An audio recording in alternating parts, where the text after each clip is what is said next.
Hi everyone. Today I'd like to go through this article I wrote back on uh, July 19 last summer. Title: Feeling the Presence of Christ, the Infinity Beyond Physical Reality. You can find this article through, if you go to my website, Theology Epistemology. At the moment it's the first link, but that could change in the future. But it'll be under there and some of the other pages as well. So let's get started here. First line: if desired, any person in physical reality can sense God, feel his presence, just by thinking about him directly for a moment or a few moments, as indicated in Isaiah 26:3. Now here's a couple different translations of Isaiah 26:3, one of my favorite verses in the Bible. Here's the ISV: you will keep perfectly peaceful the one whose mind remains focused on you because he remains in you. Here's the NLT: you will keep in perfect peace all who trust in you, all whose thoughts are fixed on you. And here's the New King James: you will keep him in perfect peace whose mind is stayed on you because he trusts in you.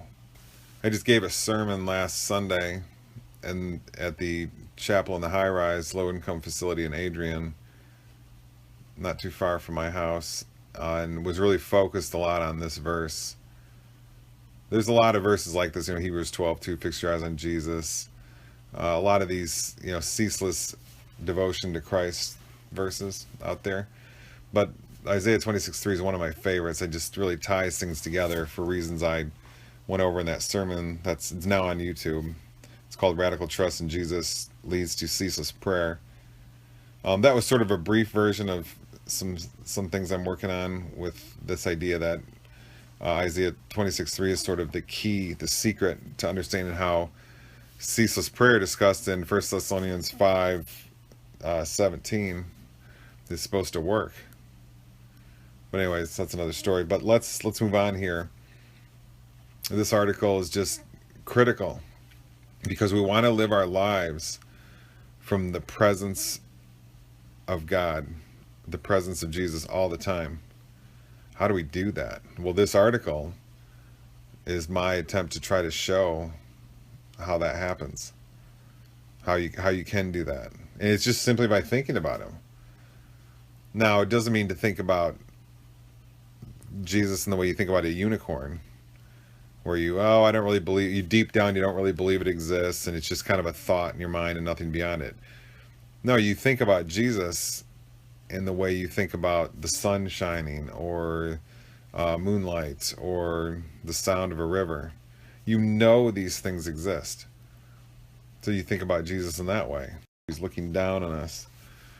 You think of him, you look right back at him. You look up into the sky like the Desert Fathers, and that crystal blue, looking up into the firmament, the vault, knowing he's reaching out to you, knowing he's looking right at you. You look right back at him, knowing he's there, as clear as you know that anything is there.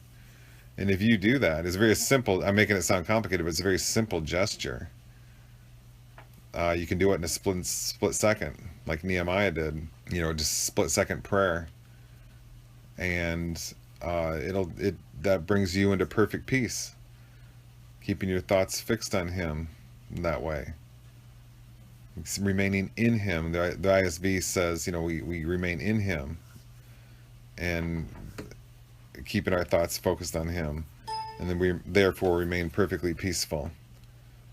There simply is no more important topic in reality than this topic: living from the fullness of joy of the presence of Christ. Nehemiah 8:10, the joy of the Lord is our strength. We want to live every moment from his presence. If we don't do that, we're not living. We are death. We are not saved. We are not surrendered. If we do, then we are. So that's what our life has to be directed towards. As it says in 2 Peter 3:14, we want to be blameless on the day of the Lord, which is coming any moment, hopefully in 2 seconds from now. And we need to be living this blameless life of perfect devotion to Him, attention on Him, and therefore living in His presence. All right, but let me start the article where I left off. By thinking about Him directly, what I mean is one has to be talking to and or thinking directly about Him, Jesus. Our minds can't be wandering around where we tell ourselves we are thinking about God, but we really aren't. And we really are mostly daydreaming about something else. If our minds stay on Him, we will sense His powerful, joy-filled presence. One will sense the tip of the iceberg of the infinity of God, a peace that transcends all understanding and which human logic cannot encompass. When you are watching a movie you are interested in, for example, your mind and attention are filled by the contents of the movie due to the fact that you are looking outward at it. Your awareness is on the movie. So your mind is filled with the content of the movie. We must do the same with God. Look directly at Him, which starts by merely thinking about Him. Isaiah 26:3. Knowing He's there. And consequently, one will feel His presence, which is a fullness of joy. Psalm 16:11. In simpler words, when I'm talking to my wife, my mind may be wandering where it seems like I am listening to her, but I am not. My mind is filled with other thoughts. Or my mind may be directly on her in what she's saying as we talk, where I am aware of her because I am focusing on her. The latter is what is needed in simply thinking about God in order to be aware of Him, and thus to feel His mighty presence, to have immeasurable joy all the time. This is why we are instructed to fix our eyes on Jesus in the Bible. And that brings us to Hebrews 12:2 in the NASB. Fixing our eyes on Jesus, the author and perfecter of faith, who for the joy set before Him endured the cross, despising the shame, and He sat down at the right hand of the throne of God.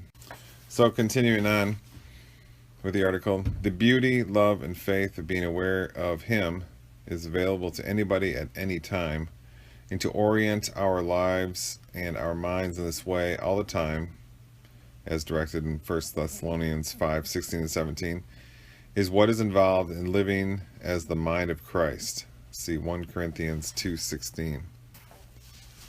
We can all sense His realness, which is just behind all the appearances and physical forms of physical reality. If we look at the greenness of a leaf, we can sense God as the power behind the leaf's mystery and the leaf's infinity. If we just put Christ in our thoughts and awareness as we do, as we are looking at the leaf and perceiving its color, looking deep into the mystery and the infinity of what the leaf is. If we clear our minds and behold the greenness of the leaf in front of us as we look at it, into its beauty and its mystery, getting all the ideas of what people have told us this is, that it's matter and energy, that it's color and chlorophyll and solidity and material extension. If we clear all that out of our minds and realize those are all just inferior concepts, and we ask ourselves as we're looking at the leaf, what is the cause, the reason for the existence of this leaf? We can sense God as the power behind it, and we can do this with anything. We can sense God as the power behind anything if our minds are clear and uncluttered with the world's inferior partial information on what things are.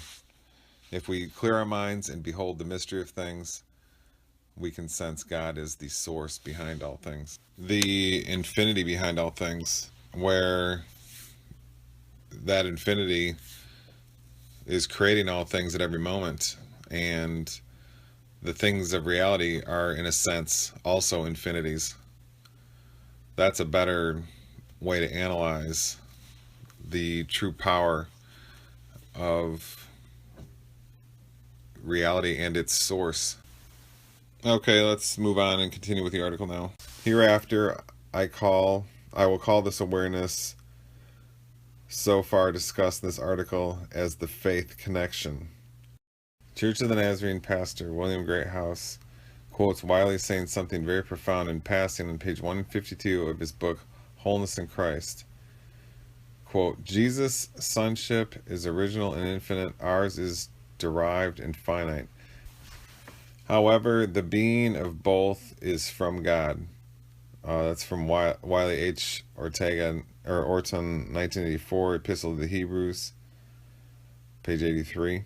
I view this as a profoundly significant issue, but I want to add what Greathouse is saying, because I think the statement only applies to a pre-surrendered human, a human who has not begun to have regular communion with Christ in daily life via the faith connection.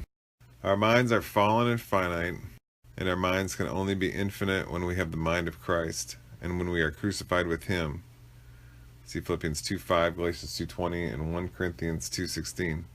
When we surrender fully to God, sincerely asking Him to control all aspects of our lives.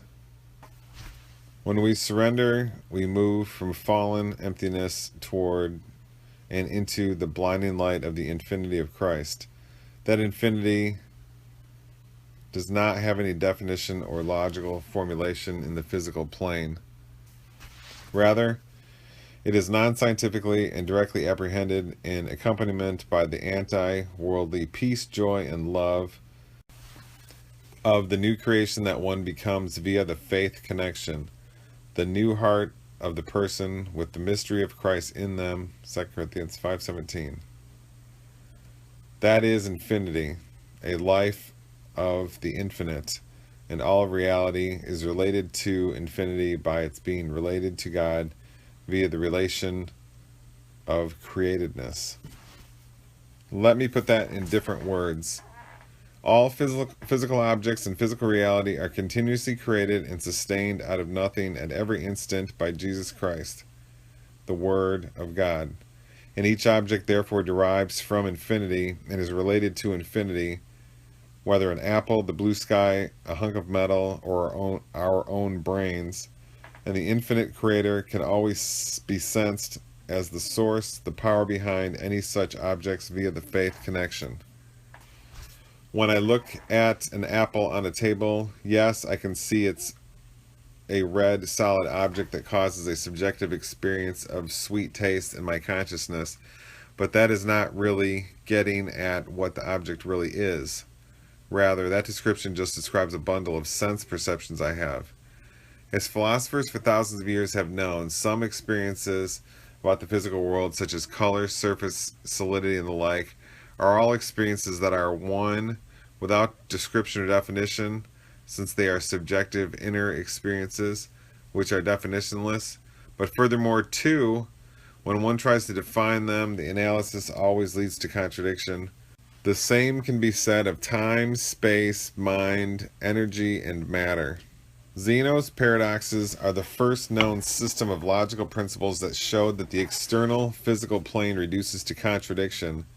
So, more appropriately put, the apple should be described as a mystery in infinity, such as an infinity of atoms, or an infinity of energy that is spoken into existence by an infinite God named Yahweh, and which currently exists in a distorted state due to its being contaminated by a force called sin, which pervades the physical plane and which stems from the souls of humans who have tried to bring the infinity of God and reality down to limited and finite human understanding, violating Proverbs 3:5 and trusting their own understanding.